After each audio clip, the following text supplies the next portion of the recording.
Hello, hello, hello. Hello, and welcome to an early edition of Casual Krakoa. I'm Dave Using, founder and editor-in-chief of comicbookherald.com, best comic site on the planet, most helpful comic site on the planet, comicbookherald.com. Check it out if you haven't before. But again, I'm Dave. You're listening to the Comic Book Herald YouTube channel. Please like, subscribe, and share, and comment, and all that fun stuff if you haven't, and that will help you get alerted when I do early Casual Krakoas, for example. I did actually try to drop a note today. Thanks for those of you who are able to join live, as I'm not able to do Casual Krakoa at the regularly appointed time, which is every Wednesday after new X-Men comics are released. But today, Marvel Comics dropped some major new Marvel news on the comics landscape side. So we're going to talk about that, and that is the X Lives and X Deaths of Wolverine event-type series announcement.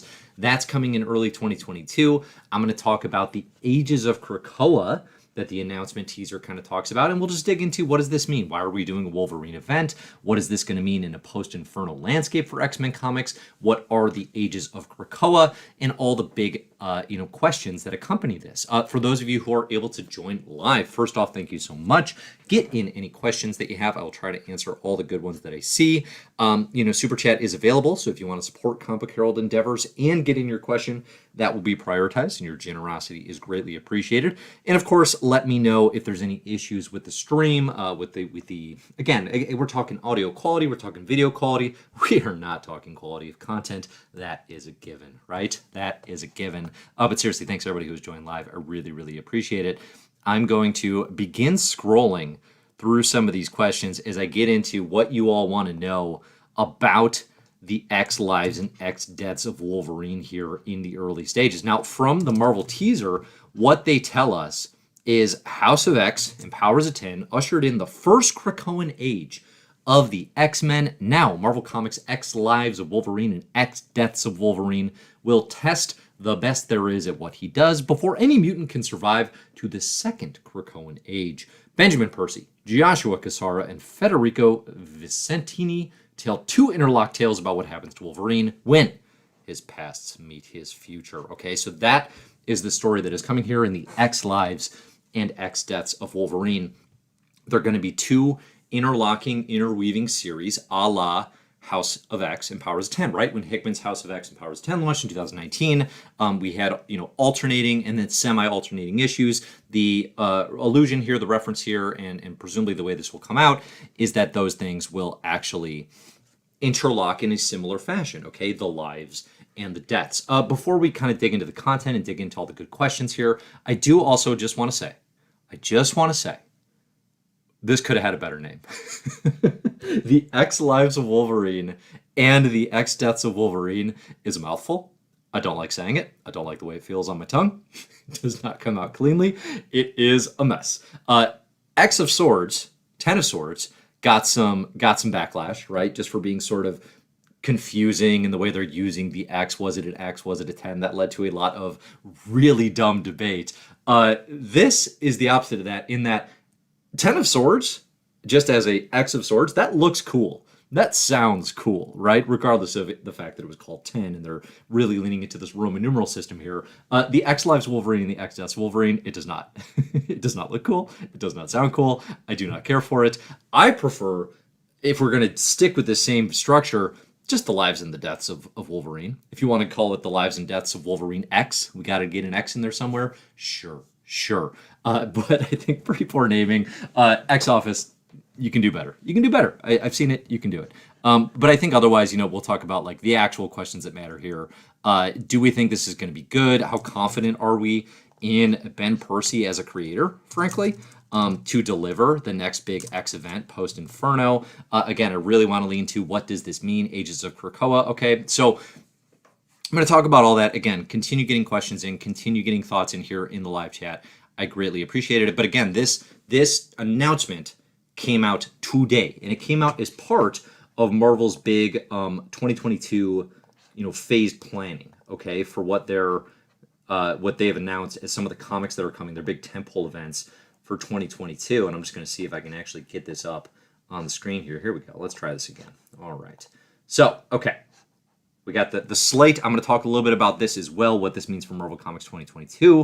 What I'm calling Marvel's fresh end. Okay, Marvel Fresh Start was the era that began in 2018. We are now in the Marvel Fresh End phase. Okay, basically everything that was a core, crucial part of Marvel Fresh Start in 2018 is ending this year or has already ended. Okay, so we are Marvel's Fresh End, and we're getting here our first teaser of what's to come in this nameless era.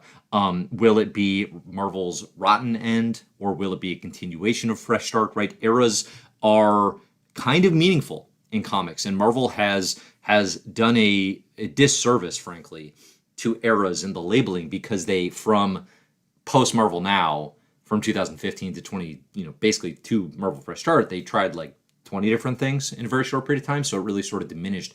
But eras have a lot of value, right? People still search, and I know this from Comic Book Herald because I get this data. People still go and look for DC's New 52. Branding sticks, okay? Comics quality aside, branding sticks. They still search for DC Rebirth. Fresh Start, is it on that level? No, not quite. But could it be potentially? If it keeps going, keeps having good comics, we'll talk about a little bit about what they're planning. Marvel Fresh End does sound bad. I don't think it should actually be called that. That is just what I'm labeling the end of all these comics here. The fact that we are in a new state of things for Marvel Comics, but we're also in a new state of things, a new state of affairs for X-Men comics specifically. Okay, so let's talk about a little bit about this. Before we get, I think, to probably the most interesting question to me, which is the way this teaser confirms we are in the first Krakoan age, as we saw Cable mention in Al Ewing's Cable Reloaded last week, right? Confirmed Cable Reloaded that, the first Krakoan age was something that is happening. And now we're moving in potentially to the second Krakoan age. I want to talk about what that means. I want to talk about how we get there. But first, I just want to talk about, in general, why Wolverine, okay? Why are we doing a Wolverine event post-Inferno? Now, obviously, Inferno is going to reveal a lot of details here, right? It's going to reveal a lot about like what to expect from the X line as we move into potentially the second act, or at a minimum into the first post-Hickman act. But, I mean, I think, for one thing, we should all note, just up front, Wolverine, big deal. Kind of popular, most popular X-Men character, okay? People, I think there's a general sense in fandom that despite the fact that Wolverine is so clearly the most popular character in the line, I think there's sort of a general, often boredom, often sort of lack of enthusiasm, potentially, for Wolverine-based comics. It feels too obvious in some ways. It's like, I don't know, it's just like he's always there, and he's always a presence, and he's always going to have an ongoing, but often it's not the best thing in X-Men comics. It can be, stuff like Wolverine and the X-Men.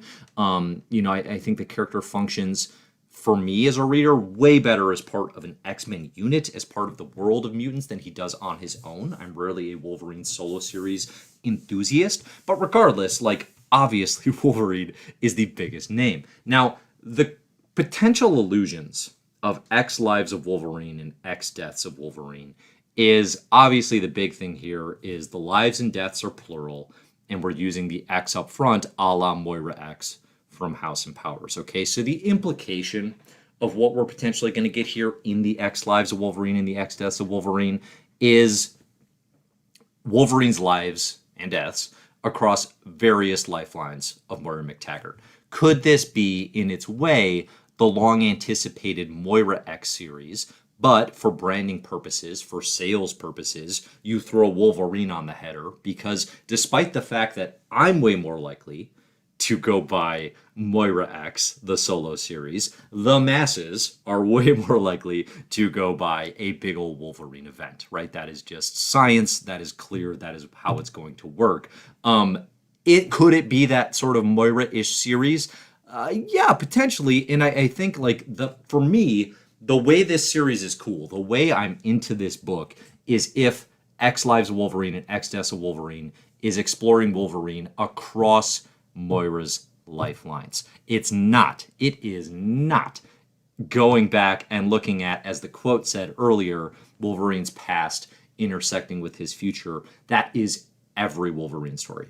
That if we're looking at his literal this life past and things that he didn't remember or things he doesn't remember or even does coming back to haunt him, that is every Wolverine story, okay? If we're looking at modern stuff like Wolverine Origins, if we're looking at the Percy run that is ongoing, if we're looking at literally everything, that is so regressive and so repetitive, and I so badly hope it isn't that. But if we're looking at the actual potential of what House and Powers unlock in the X-Men line and utilizing Moira's lifelines, but we're just kind of using Wolverine as our lead character, okay? And what was he doing during these lifelines? What does that mean for the future? That works. I think that potentially works. I think, the fact that Ben Percy is writing it, I'd rather have Ben Percy writing it from the lens of Wolverine than from Moira. Okay, I don't trust Percy to handle that, but I do trust him to write Wolverine. That's a character he clearly loves and knows and is literally writing right now. Okay, so why Wolverine? That's the why Wolverine of it, which is obvious, yes, but it's also a question I'm seeing a lot. Again, like there's real Wolverine fatigue. There has been for a long time, and I think this could undo that, right? This could fix that in some ways if it's a really cool story. Like I think part of the Wolverine fatigue is an absence of really standout knockout stories. Again, I really like Wolverine and the X-Men. That series, both the animated series and the comics, but the Jason Aaron written stuff, that was early 2000s, right? And then kind of rolling into Marvel now. That was the last time I was jazzed, really, about a Wolverine thing. I actually thought Death Wolverine was like fine enough as Death of type stuff goes, written by Charles Soule, I think Steve McNiven on art there. But Wolverine and the X-Men was the last time, right? So we're talking about a decade, okay? So could this be the next really good Wolverine story? I hope so. It has that potential, but obviously that's not a lock. Now, in terms of also why Wolverine, why would this make sense?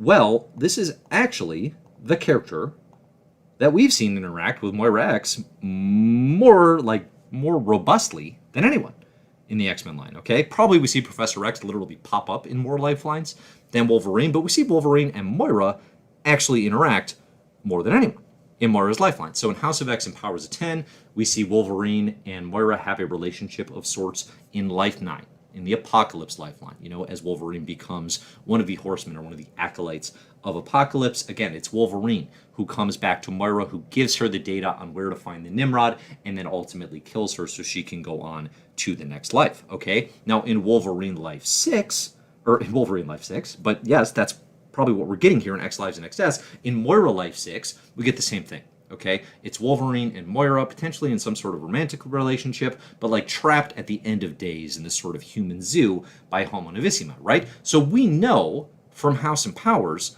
that Wolverine has experienced and lived into these lifelines, intersecting with Moira in a way that very, very few other characters would have, right? So you can tap into the potential of a Moira series, getting as far down the road as Moira does in terms of like survival with Wolverine more effectively. You can also potentially, and I don't know exactly how this would work, I'm not a doctor, but like you could potentially go past Moira's death. In Life 9, when Wolverine kills Moira, does Wolverine disappear? Or does Life 9 continue? And there's actually resolution there in that life, whatever that means, okay? I can't get my head around it. I'm not going to try to pretend to. Could it be a cool story? Absolutely.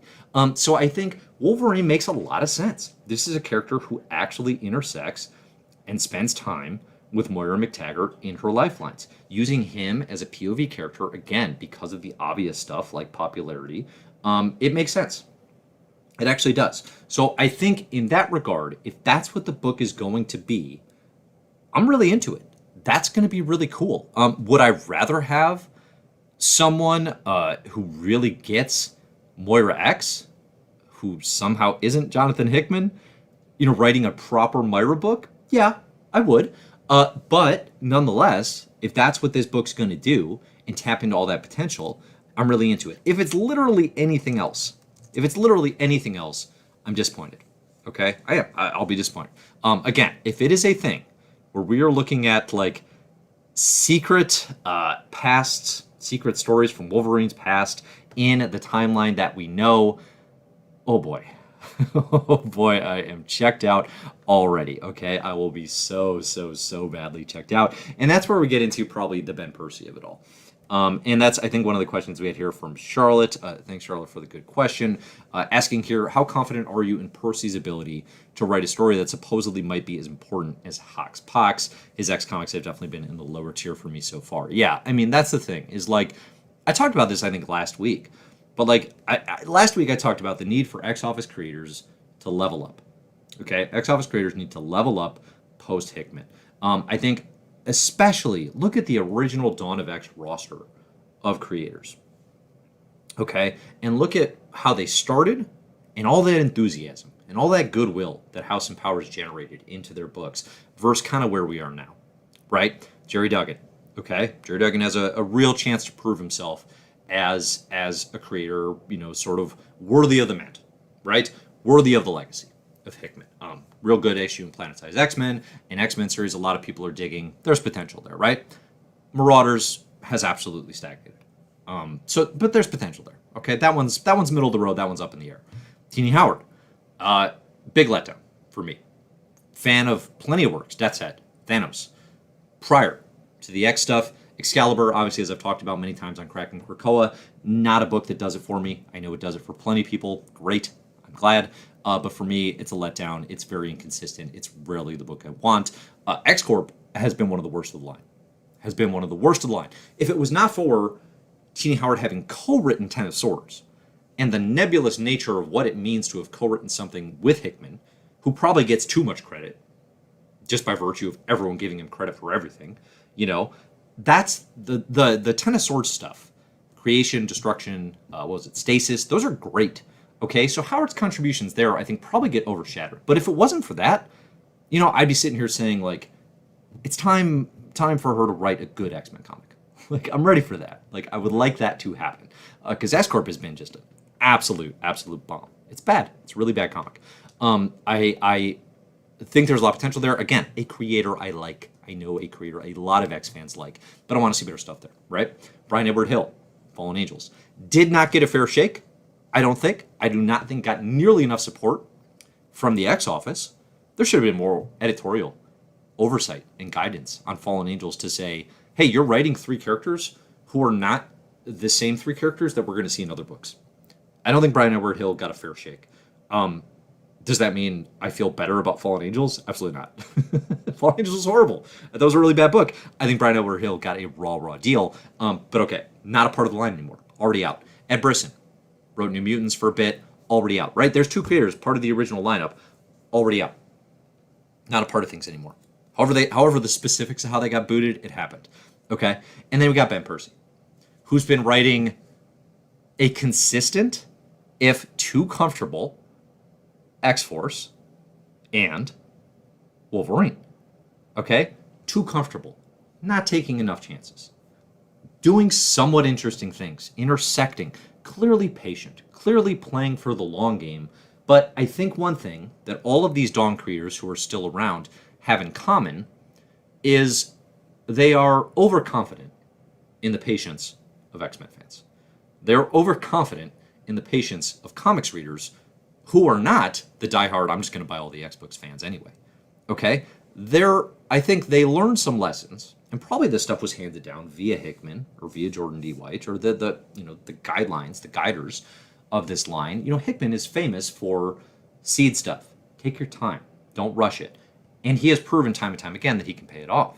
These other creators have not necessarily proven time and time again that they can pay these things off. And I think they've taken the lesson of patience, but they have not taken the lesson of how solid and how many big moments need to be interspersed on that road. Okay? I think there's an overconfidence in patience. I think Benjamin Percy is probably case study A of this.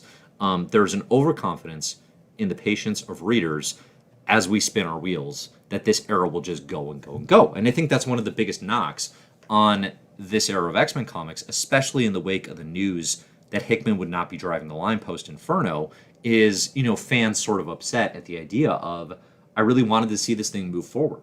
I really wanted to see this thing go because it doesn't feel like it's moving forward right now.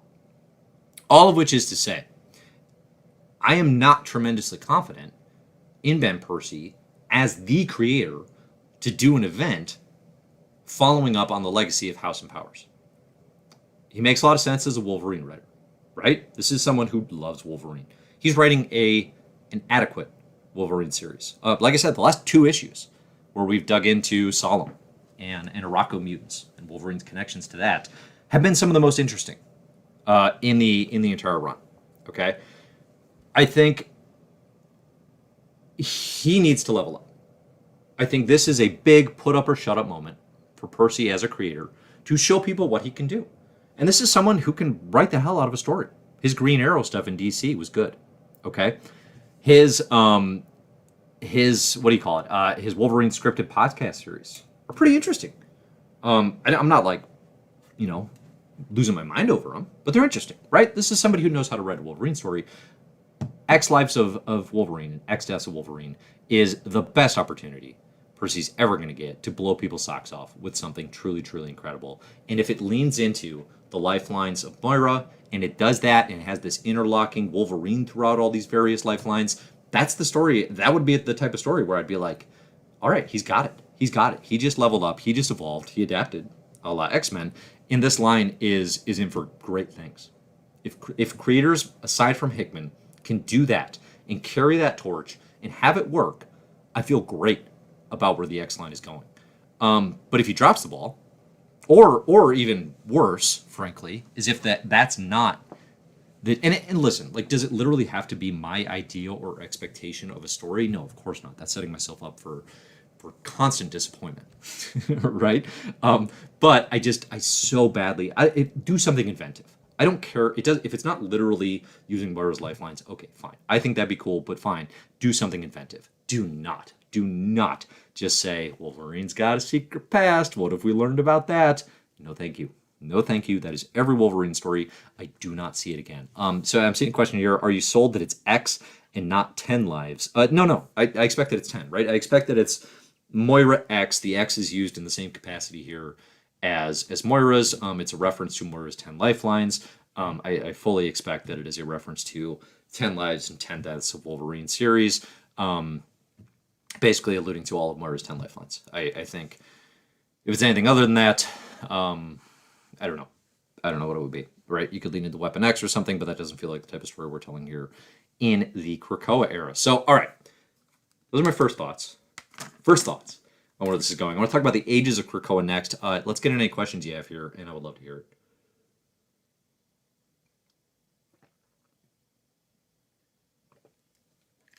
Okay. Question here, is it going to be a 12-issue series like House and Powers? I mean, we don't know the details yet. Marvel just dropped, again, they just dropped, like, here's the lineup for 2022. Here are the comics that are going to come out. This is one of them, the X Lives and X Deaths. All we know is the creative unit. It might be, I've seen people asking repeatedly, like, hey, is this the weekly series that Hickman teased in that interview where he said, post Inferno, there's going to be an early weekly series? It would make sense if it was, because if it's interlocking, a la House and Powers came out on a weekly basis, and that was cool. So that would make a lot of sense. I kind of got the sense from that interview, and maybe this is just my assumption, but I got the sense from that interview that the weekly thing would be like a jam session between the entire X office. So there might be something post-Inferno still to come.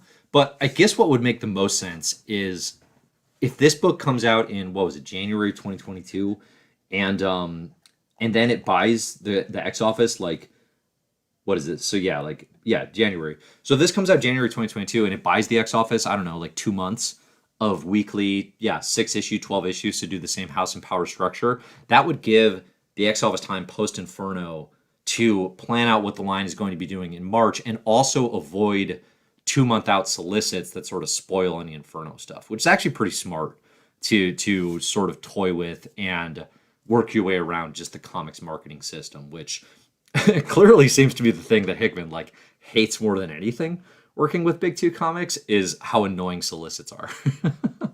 And like how they kind of spoil stories and ruin mystery, which like I don't know a fan who loves that, but that said, like there are also so many fans who might be like, yeah, they suck, but then also they're reading the solicits every month to know what comes out, so pick your poison on that one. Are the X titles going to end in December? I doubt it. I'd be surprised.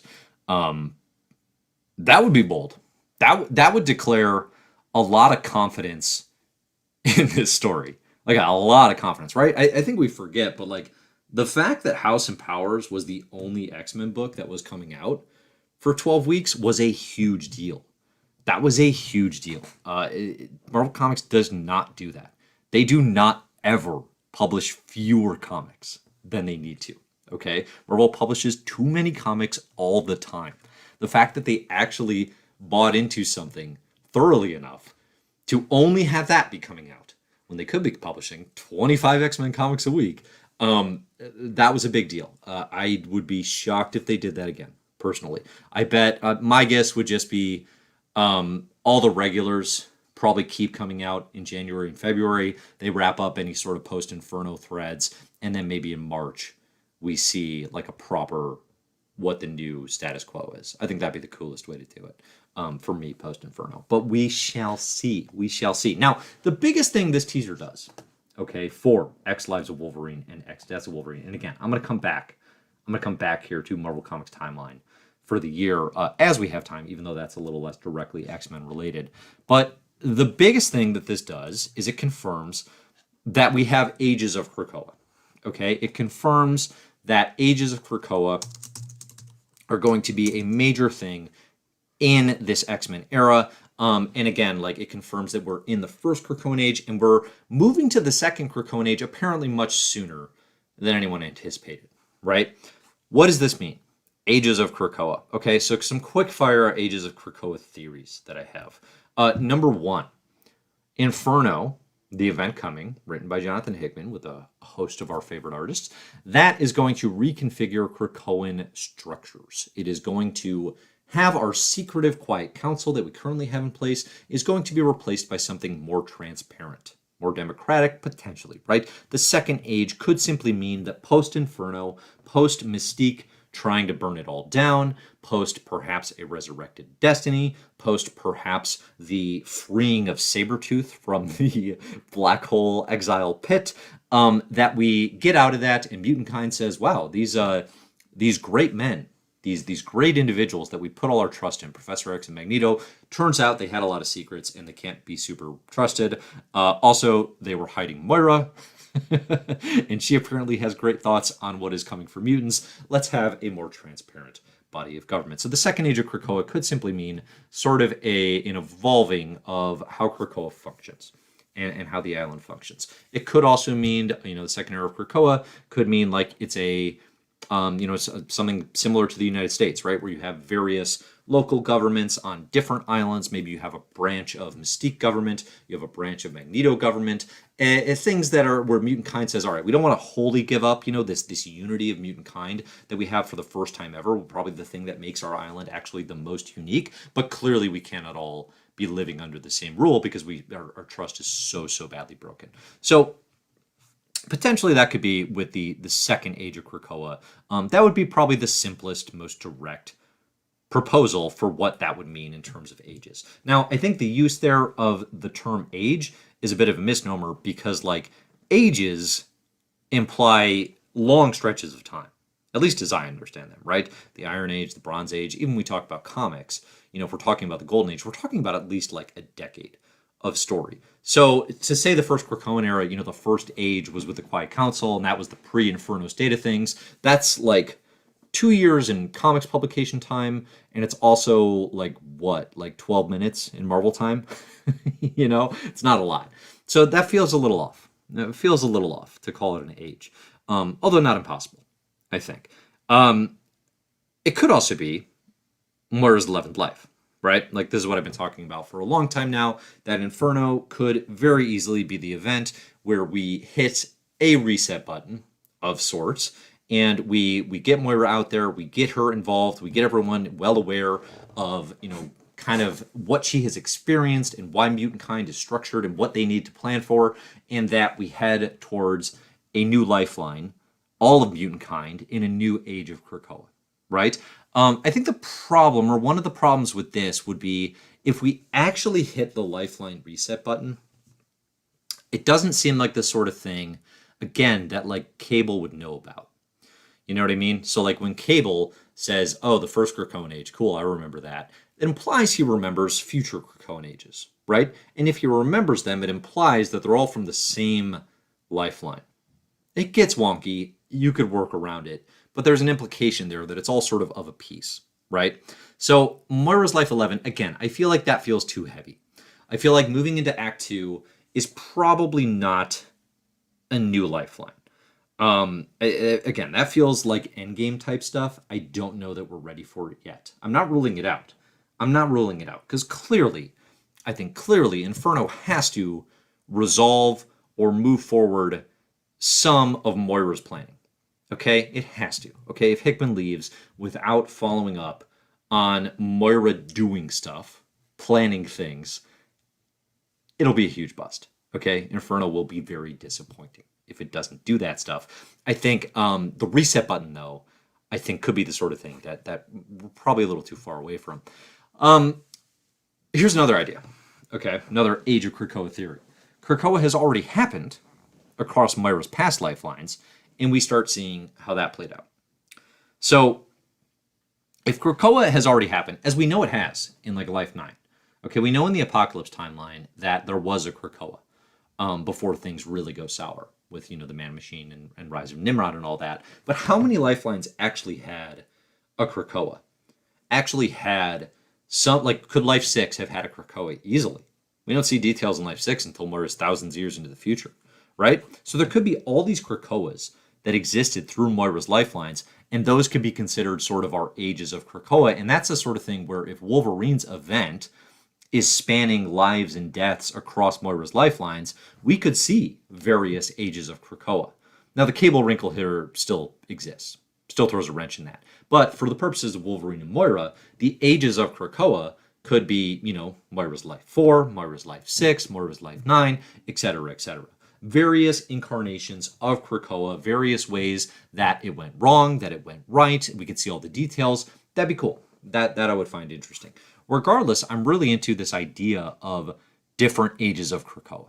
I think that's really cool. I think, I do also potentially have hope here of, if this probably is the weekly event, but if it wasn't, I still really love the idea of something here in Inferno or later in this story blowing things up to the point that we have in Ages of Krakoa kind of mirror to Ages of Apocalypse, where we get like a totally different, and this could be a Life 11 kind of thing, but we get a totally different view of these characters in a new world order, essentially, right? So instead of Age of Apocalypse, it's now the Age of Krakoa, but it's different than what we're seeing now, right? This is the Age of Krakoa where like the Phalanx rules or Moira rulers or whatever it is, right? And we now have kind of a Secret Wars-esque blowing up of the entire line where all the books are now part of the Age of Krakoa and every status quo is shifted into this type of line. I think that'd be really cool to see eventually.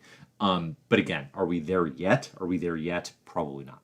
Probably not. So let's see. What a good questions we have from you all before we get to a little bit more about Marvel's Fresh End. All right, let's see. Could this event take into consideration both Days of Future Past and the Age of Ultron storylines? I'd be a little surprised if you're gonna play with Wolverine in different alternate realities. That's so close to doing the Moira's Lifeline things that it would just be such a weird move. like to name it X Lives and X Deaths, to tap into Moira X, terminology, iconography, to reference House and Powers as the catalyst for this sort of thing, and then do an alternate reality story using the Days of Future Past, using the Age of Ultron, which for people who don't remember, in Age of Ultron there's a whole time travel thing where I think there's still technically an unresolved thread about a time traveling Wolverine who's out there. I think that's just kind of one of those weird Marvel things that's floating. I'm not opposed. I want to be clear. I'm not opposed to incorporating more alternate reality stuff into it. I just kind of think that's not the template. That's not the playground that this era lives in post House and Powers. I think the House and Powers playground is Moira's Lifelines. So I would be surprised by that, although I think you're kind of on the right track. All right, we'll get to the next one here after I get a sip from the old Hulk smash. Do you think Wolverine and Moira X's relationship in this other lives will affect Logan in Inferno? So that's a really good question. Would Inferno actually. So here, I guess here's the other way to phrase it. In the teaser, they say Wolverine's pasts meet his future. Okay? His pasts meet his future. Could Wolverines from these various lifelines meet each other? Could they intersect? Will the Logan that we know, heading towards this Inferno event of Earth 616, will he ever be made aware of this information? Could we have a thing where, like Days of Future Past, the movie, where Logan's healing factor, his mutant ability, lets him remember various lifelines, right? A surprise mutant ability where not only does he have memories of this past, but he has memories of these other lives that he lived with Moira X. That would be interesting. That would be pretty cool, I think. If we're talking about his past selves across various lifelines, meeting his future, maybe that's life 6, maybe that's life 10, you could phrase that a few different ways. The implication potentially is that the various Wolverine lifelines all sort of, they literally meet. They somehow hop black holes. They meet Zorn and Rasputin along the way, right? And they get together, or literally just all those memories come flooding back. I think, one recurring sort of trope with Wolverine is this thing where all of a sudden he remembers something and he's really mad at the people who hid it from him, right? Whether it's Professor X, whether it's Nick Fury. I think in Inferno you can expect that it would be Moira X, right? He's going to be really mad that he's been lied to, right? This is his thing. He's going to be very upset that he's been lied to, that he's been told a fiction, and that he has histories hidden from him.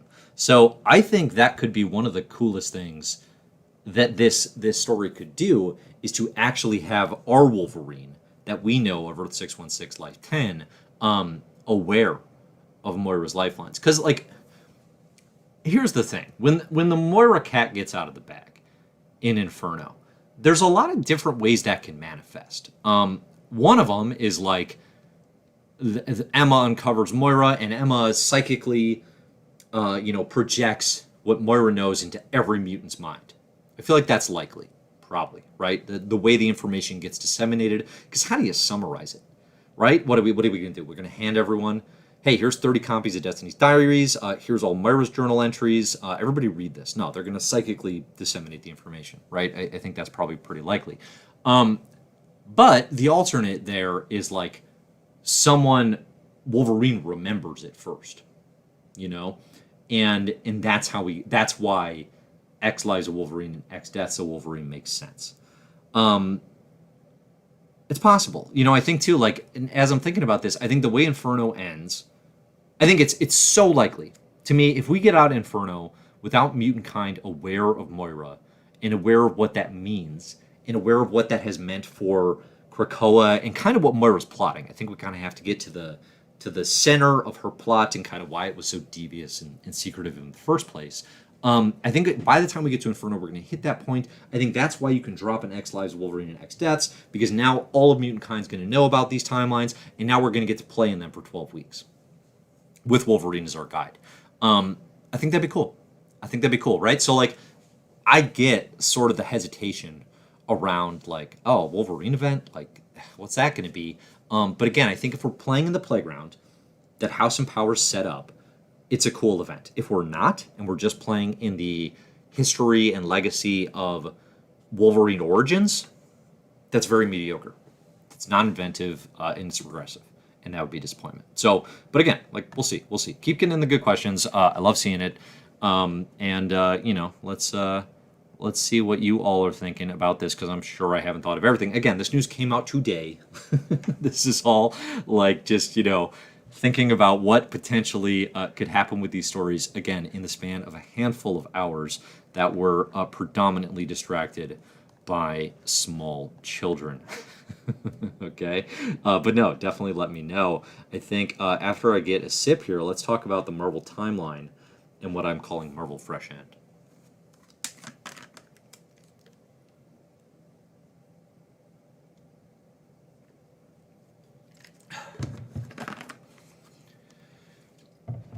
Okay, there's a question here from Jason. Thanks for hopping in. What elements of House and Powers do you think are least likely to be picked up? What are you doubtful will be picked up here post Hickman? So I've reread at this point, Hickman's X-Men run, the post-House and Powers work. I'm going to have a Crack and Krakoa video in the nearest future where I do a full video on the full run. And I'm going to talk about what I have is 5 categories that the Hickman run can be broken into. Basically, there's 5 threads that everything kind of plays into. There's the World of X, kind of the building of Krakoa. There's Arakko and Ten of Swords. There's the Children of the Vault. There's Nimrod's Destiny, which is the Mystique Nimrod Destiny Trinity.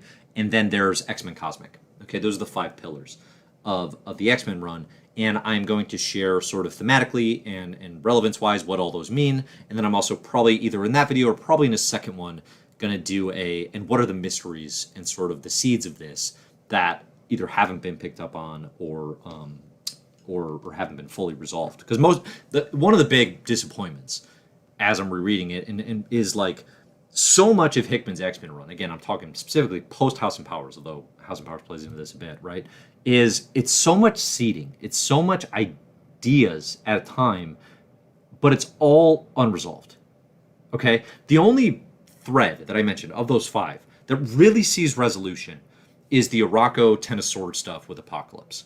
That's the only thread that really goes from point A, the mystery of Okara presented in House, to finality of we got all the mutants of Arakko out of Amenth, Apocalypse went back there with his family.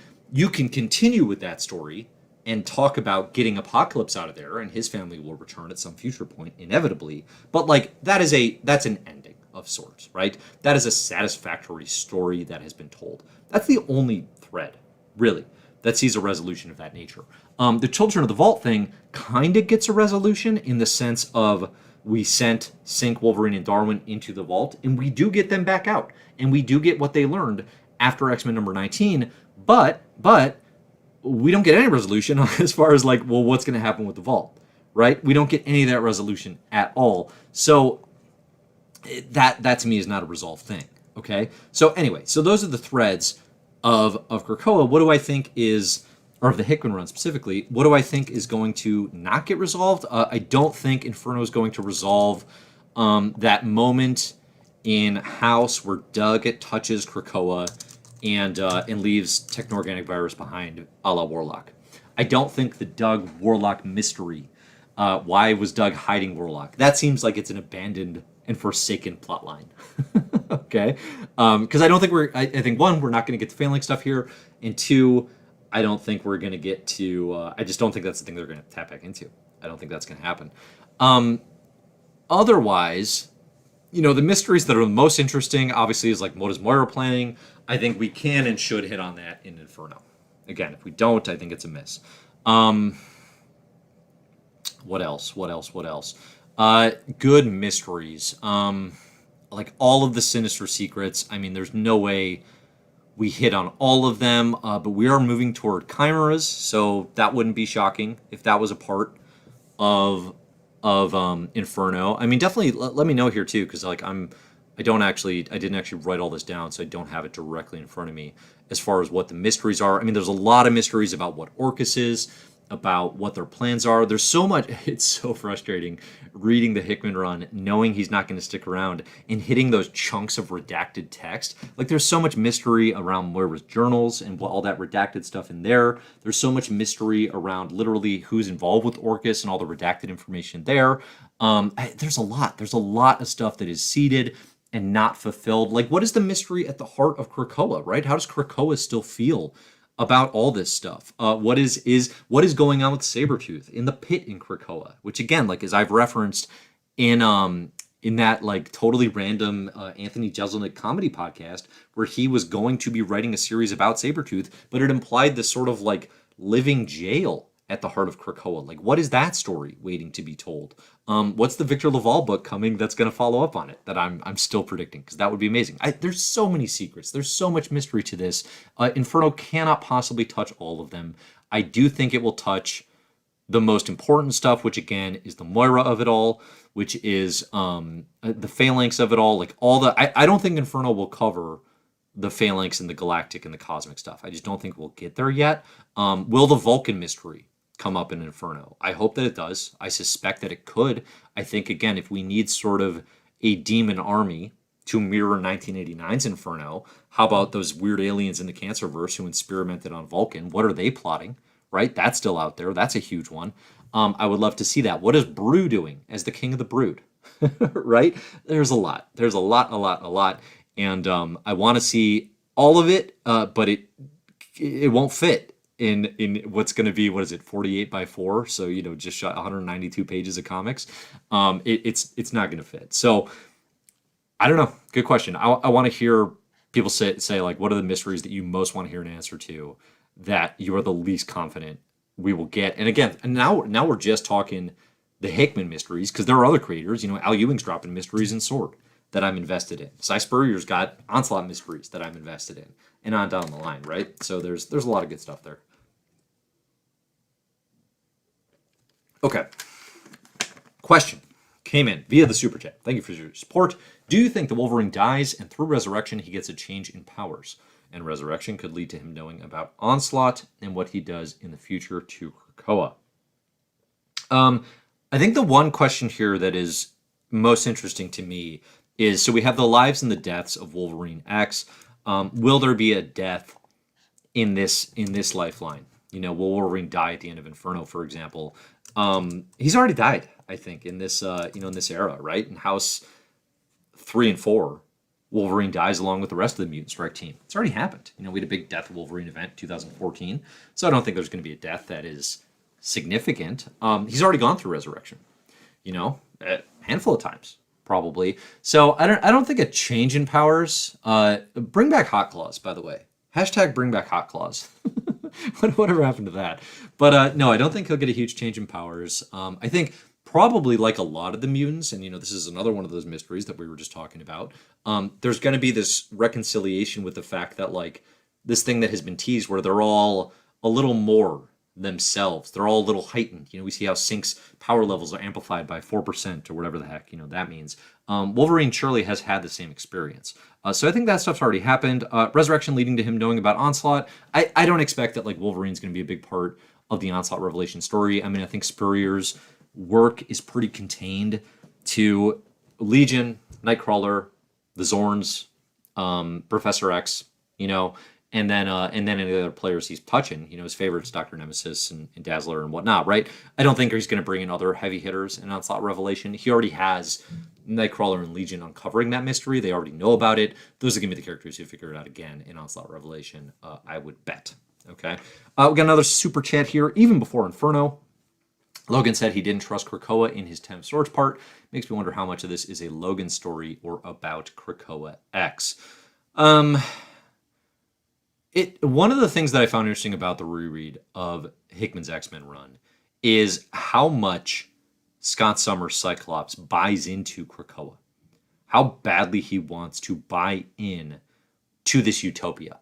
And I suspect that Inferno, in a lot of ways, will be taking the scales off of the eyes of a number of mutants who feel that way. Cyclops among them. Emma Frost among them. Wolverine, to a degree. I don't think Wolverine's as skeptical of Krakoa and the Krakoa Nation as we might think. I think he's pretty on board. There's some skepticism there, but I don't think of him as the key skeptic of Krakoa. So I do fully expect that, like, with Ben Percy at the helm, it's going to be a Logan story.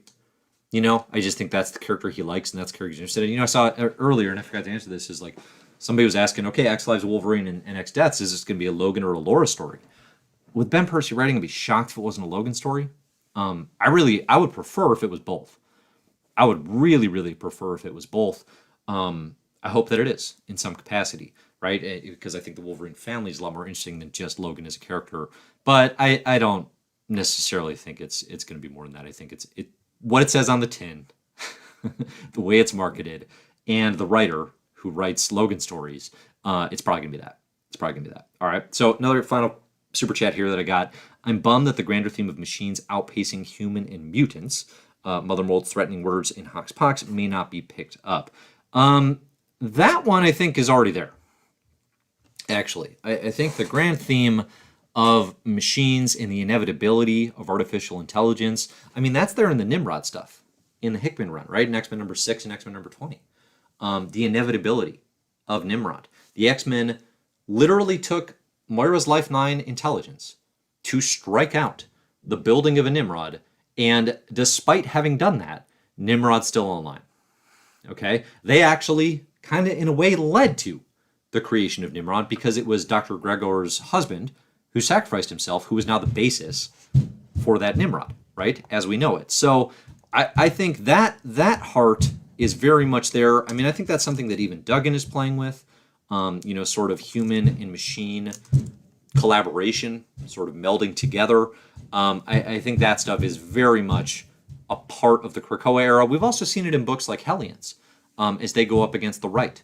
And we saw Nanny, kidnap, or not kid, well, it's Nanny, so it's kind of always kidnapping, but taking in that little, that AI that the Qui Council had the Hellions unit, totally destroy. So that theme I actually think is pretty well in hand. Will it be handled the same way that Hickman would have done it? Somebody who is a creator who, if you've read Decorum, is like very fixated on things like the singularity. Maybe not. Maybe not, but you need to get the right creator in place who can do that. Another super chat just came in. Thanks so much, everybody, for the questions and for the support. Do you think we'll get more Rasputin 4 in her origin story since she and her team were running with Wolverine in Hoxpox? This is the way to do it.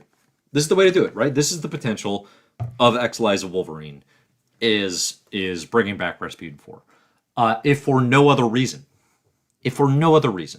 my idea is the best idea because it would mean we bring back Rasputin 4 and that whole Life 9 team. I think that'd be awesome.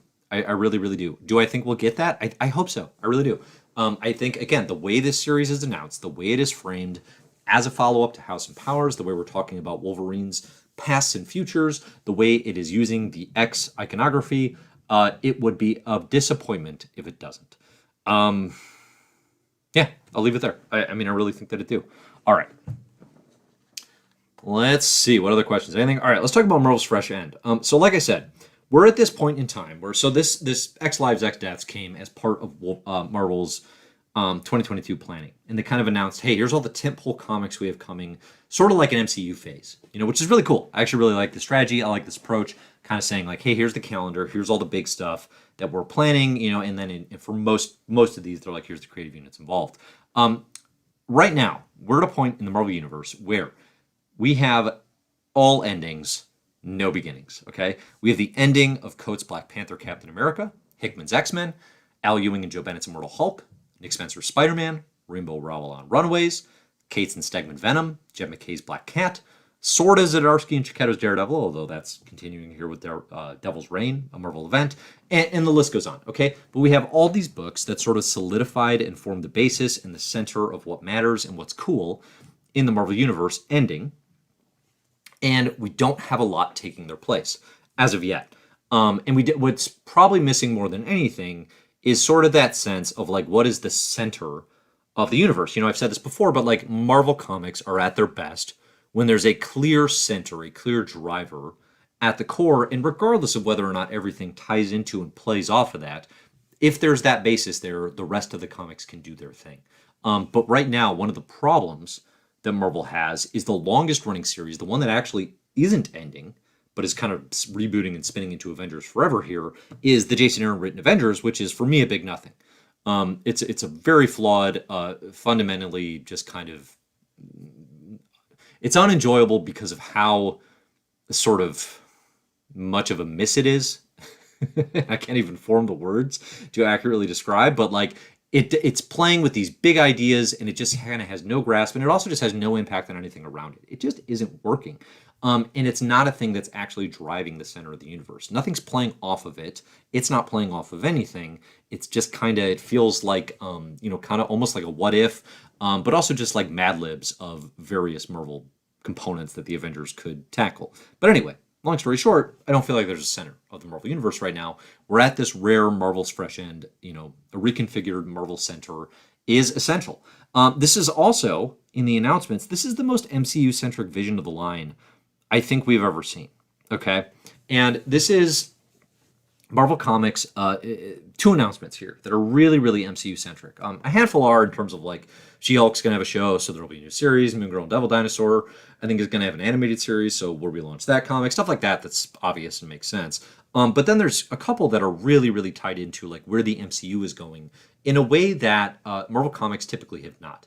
And that is Avengers Forever, okay, which is going to do Tony Stark and as the Invincible Ant-Man, I guess. And it's going to be a multiversal story to bring order to timelines where hope is a four-letter word, it says. Okay, so Jason Aaron and Aaron Kuder are going to present an all-new series that will redefine the Avengers as the multiverse's mightiest heroes. This is clearly in the wake of Loki on Disney Plus, right? The multiverse in the MCU, and now What If going on Disney Plus, right? This is a huge thing that has been pretty poorly defined in Marvel history. It was something that I hoped would be Jonathan Hickman's new project, would be very multiverse focused. But instead, it's going to be Jason Aaron, his vision for the Avengers, and it's going to be the multiverse's mightiest heroes. Again, I think it's a cool idea. If you're into this run on Avengers, great.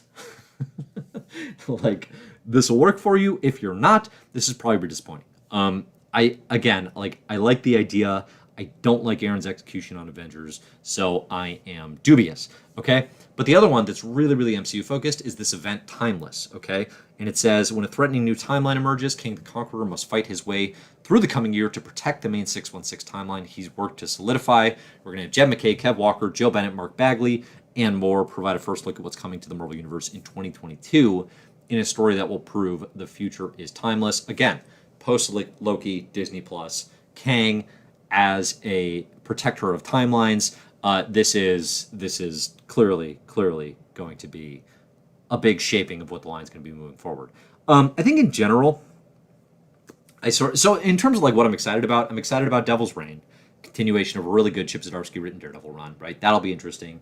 I'm hopeful Avengers Forever is good, but I'm not super optimistic about that. Timeless, I think Jed McKay's been really good. I like the idea of Jed McKay. Did a really good Black Cat run. Infinite Destinies is better than it is in Right to Be. He's going to be writing The Death of Doctor Strange, which I'm weirdly into. And in this Timeless thing, I hope it's good, right? There has not been... Writing a really good Kang story is a really challenging thing. And it's been a while. Okay? So I hope it's good. Again, X Lies, Wolverine, X Deaths. I talked about the ways that I might enjoy that. New She-Hulk written by Rainbow Rowell. Yeah, I really dug Rowell's Runaways. I hope She-Hulk good. Moon Girl and Devil Dinosaur, there's no creative unit attached. So until we get that, kind of, we'll see. And Fantastic Four Reckoning War is the continuation of Dan Slott's decades in the making event. This is an event that he's been teasing since back on his run on She-Hulk. I'm pretty checked out on Dan Slott's work. I have been for a number of years now. But if you've been a fan for a long time, obviously this is cool. Because I do like that this is something he teased back in like 2005 on She-Hulk and is now getting around to in Fantastic Four. Like that's actually cool. Yeah, let me know what you all think about what's coming here. I think the fact that it is so MCU driven, my first reaction to that is definitely to like, it bothers me.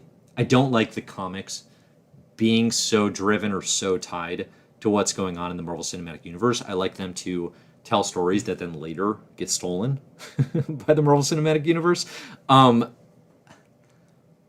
It also makes a ton of sense, because I think another thing I've criticized Marvel Comics for is how wild it is. For example, and I referenced this recently, but like when WandaVision comes out, everyone starts Googling, I want to read WandaVision comics, and there's nothing under that name. There's nothing for them to buy that is tied to the product that the MCU is marketing. And then they do some research because they find my list on comicbookherald.com that points them in the right direction, and they start looking at House of M, and they start looking at the Vision series by Tom King, and then Marvel runs out of those products and doesn't have them in stock, which is a totally separate issue, but also an issue for comics. But regardless, like Marvel Comics coming out and tying more clearly to what's going on in the Marvel Cinematic Universe, that is a good thing for the pipeline of fans who want to read about things that are related, that are similar to what they're seeing on the screens. Is it a perfect approach? No. Do I think it could be limiting? Yes.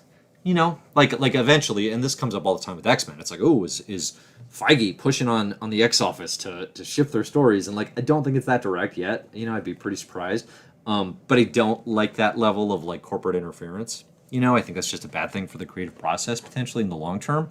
But we'll see. Like, I think it's a smart thing. It makes sense for Marvel to actually be on top of what people are talking about based on what's happening in the MCU. And like I said, you have all that multiverse stuff, you have all that timeline stuff coming out of Loki, and then you have what? You have a Kang miniseries for people to tap into. What are you doing with the multiverse? You have to have books that people can turn to read about, to enjoy these ideas and these concepts in the comics, and we'll see if it works, because again, it's like the synchronicity between the MCU and the comics is completely irrelevant if the comic sucks.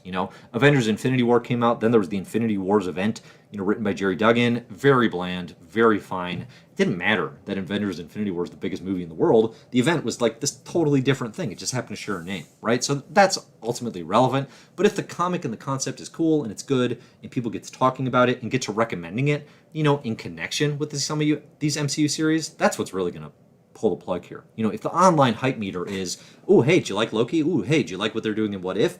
Check out this Avengers Forever series. It's great. That's what's going to actually move the needle, and, maybe they'll pull it off. We'll see. But, it worries me a little, I think, just a little bit. Like, it's very, very MCU driven. But we'll see how it plays out. So, all right. Any final questions? Let's hear them. Anything I talked about today, I'm happy to answer.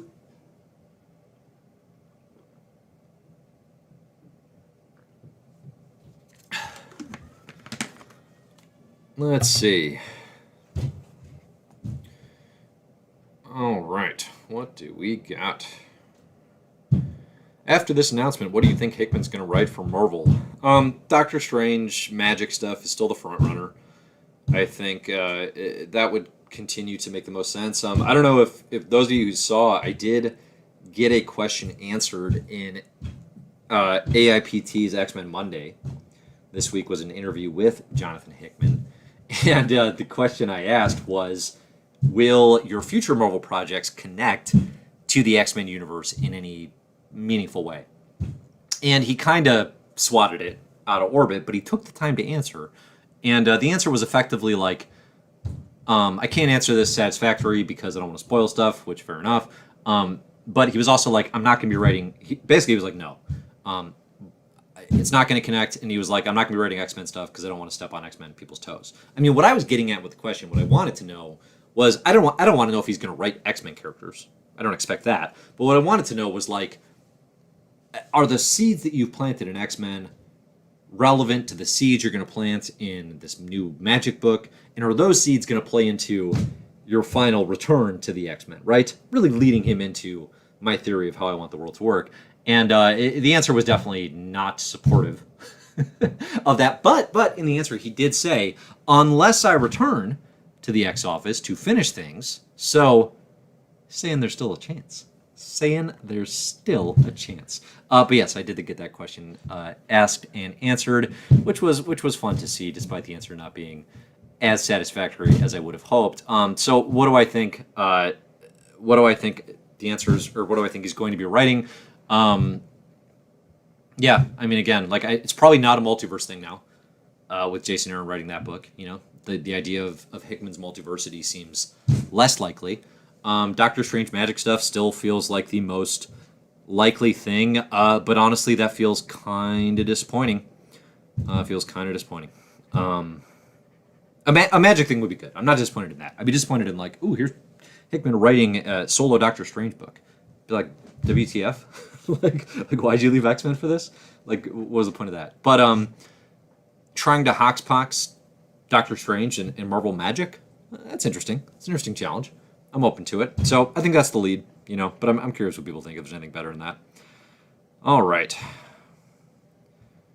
Let's see. Any other good questions? Dun, dun, dun.